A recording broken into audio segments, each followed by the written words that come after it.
Je m'appelle Jean. Je te parle d'Apocalypse. Écoute ce message, car le temps fixé est proche. Bien-aimé, et quand Dieu me révèle ce message et qu'il me montre la ville carrée qui a 600 km de chaque côté et sa situation géographique, je demande à Dieu de savoir la couleur de peau. Pourquoi il a choisi ce peuple-là, sachant que le salut vient des Juifs, car il ne peut se repentir, de ce que lui-même il a dit. Voici ce que l'Éternel me fait voir, de savoir la couleur de peau de ses habitants, qui est écrit dans la Bible. Il est écrit dans Cantique des Cantiques de Salomon, au premier livre, au verset 5 à 6. Cantique des Cantiques de Salomon, au premier livre, au verset 5 à 6. La parole de l'Éternel. Je suis noire, mais je suis belle, fille de Jérusalem, comme les tentes de Kédar, comme les pavillons de Salomon. Ne prenez pas garde à mon teint noir, c'est le soleil qui m'a brûlé. Les fils de ma mère se sont irrités contre moi. Ils m'ont fait gardienne des vignes. Ma vigne à moi, je ne l'ai pas gardée. Alors, au Cantique des Cantiques, au premier livre, au verset 5 à 6, il est écrit « Je suis noire, mais je suis belle, fille de Jérusalem. » Pourquoi la fille de Jérusalem est noire? Il faut savoir que le royaume des cieux a été ôté aux Juifs et donné à une autre nation, donc la nouvelle Jérusalem. Dieu nous dit que la nouvelle Jérusalem, qui sera construite à la forme carrée, 600 km de chaque côté, qui a la peau noire, elle s'appelle la fille de Jérusalem, Sion. Au verset 6, il est écrit « Ne prenez pas garde à mon teint noir, c'est le soleil qui m'a brûlé. » Et nous savons que sur la terre, là où se trouve la quasi-majorité du peuple noir, ou sinon des noirs, c'est l'Afrique. Quand nous regardons en Afrique, le seul pays qui a 600 km de chaque côté, bibliquement éprouvé, et qui a la forme carrée, c'est la Côte d'Ivoire, ce pays qu'on appelle la Côte d'Ivoire. Plus loin, Salomon écrit dans Cantique des Cantiques au 5e livre, au verset 6 à 7, « J'ai ouvert à mon bien-aimé, mais mon bien-aimé s'était en allé, il avait disparu. J'étais hors de moi quand il me parlait. Je l'ai cherché et je ne l'ai point trouvé. Je l'ai appelé et il m'a point répondu. Les gardes qui font la ronde de la ville m'ont rencontré. Ils m'ont frappé, ils m'ont blessé, ils m'ont enlevé mon voile. Les gardes des murs. » Donc, bien aimé, ici il est question que cette fille qui a la peau noire, qui a le teint noir, sera frappée, blessée, et ils vont l'enlever son voile. Cela est l'humiliation. La Bible répète encore que là, son malheur vient sur elle, c'est-à-dire sur ce peuple. Voilà pourquoi, afin que le témoignage de deux personnes soit vrai, Dieu nous révèle ce message dans le livre de Révélation à travers son apôtre Jean, afin de situer l'action, c'est-à-dire le moment quand cela va arriver dans le lieu saint. Apocalypse, c'est-à-dire de nos jours, cela arrivera dans le lieu saint, c'est-à-dire dans la ville carrée qui a 600 km de chaque côté. L'apôtre Jean révèle et il dit dans Apocalypse 11 au verset 2, il parle de la même ville.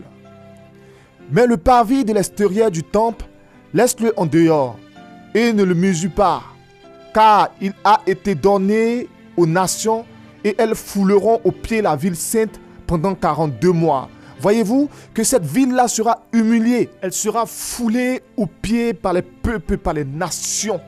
Cela est fait exprès à cause du péché, à cause de l'abomination qui se retrouve dans cette ville.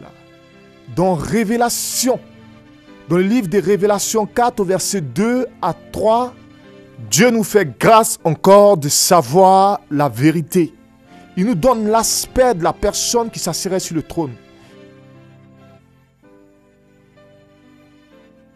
De celui qui va s'asseoir sur le trône. Il est écrit dans Révélation 4 au verset 2 à 3, Aussitôt je fus ravi en esprit. Et voici, il y avait un trône dans le ciel. Et sur ce trône, quelqu'un était assis. Celui qui était assis avait l'aspect d'une pierre de jaspe et de sardoine. Et le trône était environné d'un arc-en-ciel semblable à de l'émeraude.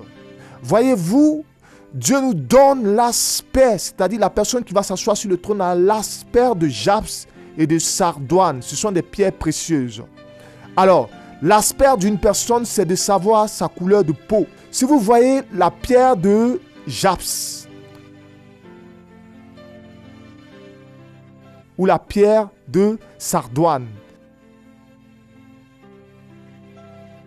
cela se réfère encore à l'aspect de la personne, c'est-à-dire que la personne a la peau noire. Voyez-vous, parce que ces pierres-là se réfèrent à la couleur de peau, c'est-à-dire l'aspect de la personne. Voyez-vous, ces pierres-là ont la couleur noire, comme la peau noire, afin que le témoignage de deux personnes soit vrai. Après m'avoir montré la couleur de peau, afin de me convaincre, l'Éternel m'ouvre les yeux. Il me montre dans le livre de Jérémie, parce qu'il faut savoir que le prophète Jérémie parle aussi de la même ville. Il appelle Sion, c'est-à-dire la Nouvelle Jérusalem. Il n'y a pas 2 ou 3 Nouvelles Jérusalem. Il y a une seule Nouvelle Jérusalem. Et la Bible ne fait que parler de la Nouvelle Jérusalem. Elle s'appelle sur un plan spirituel aussi Sion. Voilà ce que Dieu me dit quand il me montre dans le livre de Jérémie à propos de cette ville. Jérémie 6 au verset 1 à 2. Fuyez, enfants de Benjamin, du milieu de Jérusalem. Sonnez de la trompette à Tekoua. Élevez un signal à Beth-Akerem, car on voit venir du nord le malheur et un grand désastre. La belle délicace, je la détruirai. Voyez-vous que son malheur viendra du nord, c'est-à-dire la ville carrée. Son malheur viendra du nord. Dieu dit, il détruira cette ville. Pourquoi? Parce que à cause du péché, à cause de la haine, à cause de la jalousie et toutes sortes de choses qui se retrouvent dans ce peuple noir qui a la forme carrée, 600 km de chaque côté, qui se retrouve au sud, Dieu dit que son malheur viendra du nord. Jérémie 1, le verset 13 à 14. La parole de Dieu nous dit ici, la parole de l'Éternel me fut adressée une seconde fois en ces mots. Que vois-tu? Je répondis, je vois une chaudière bouillante du côté du nord. Et l'Éternel me dit, c'est du nord. Dans d'autres Bibles, c'est écrit septentrion, c'est-à-dire le septentrion, c'est du nord. Ça veut dire le nord. C'est du septentrion que la calamité se répandra sur tous les habitants du pays. C'est-à-dire que Dieu nous certifie encore dans le peuple qui a la forme carrée de 600 km de chaque côté. Son malheur viendra du nord. Donc, il nous montre tous ces aspects, afin que nous puissions comprendre de quel peuple qu'il s'agit, parce que Dieu ne fait rien sans que ses prophètes ne sachent. Et tout ce qui est écrit dans la Bible ne peut retourner à l'Éternel sans avoir été accompli. Voilà comment Dieu écrit et montre à ses enfants qui est son peuple qu'il a choisi, son peuple qu'il a.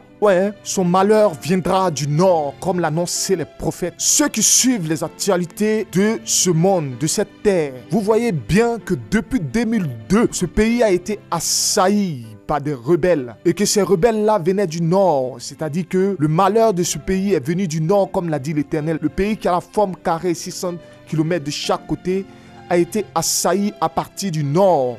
Et que c'est du nord qui est venu son malheur. Ce pays qu'on appelle la Côte d'Ivoire. Et c'est du nord, comme l'a dit l'Éternel, que la calamité s'est répandue dans tout le pays. Comme l'a dit le prophète Jérémie à partir de la prophétie. Rappelez-vous, l'apôtre Jean avait dit dans le livre d'Apocalypse à propos de cette ville qu'elle sera foulée aux pieds par les peuples et par les nations. En 2011, cela s'est avéré. En 2011, la ville qui a la forme carrée, 600 km de chaque côté, a été foulée aux pieds par les peuples et par les nations. Parce que la crise qui a connu ce pays n'a pas été une crise seulement interne, mais les peuples et les nations se sont assemblés avec les rebelles,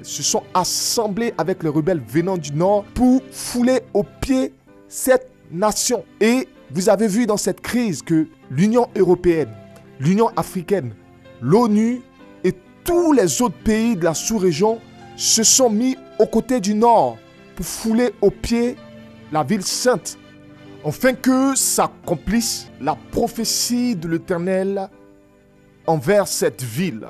Mais après cela, bien-aimé, Dieu me fait constater une remarque à l'égard de sa parole.